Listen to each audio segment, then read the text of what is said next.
కలియుగంలో హిమపర్వతాల మధ్య మంచుతో కప్పబడిన ఒక నిశ్శబ్ద ప్రాంతంలో యుగయుగాలుగా ఒక మహాశక్తి ధ్యానంలో ఉంది.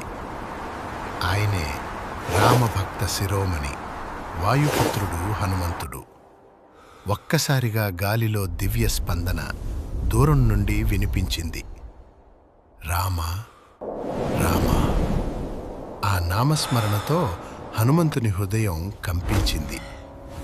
నా ప్రభువు నన్ను పిలిచాడు అని గ్రహించి నెమ్మదిగా కళ్ళు తెరిచాడు. వెంటనే విభీషణుణ్ణి చేరాడు.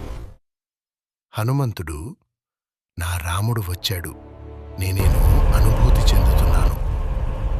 విభీషణుడు, హనుమా, ఇది త్రేతాయుగం కాదు, ఇది అధర్మం రాజ్యమేలుతున్న కలియుగం.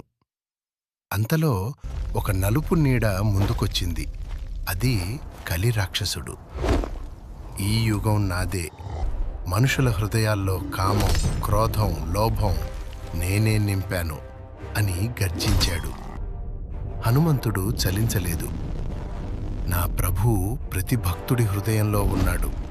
నీ అధర్మాన్ని ఇక్కడితో అంతం చేస్తాను అంటూ మహాగదను గాలిలో తిప్పాడు. కలియుగ యుద్ధానికి ఇలా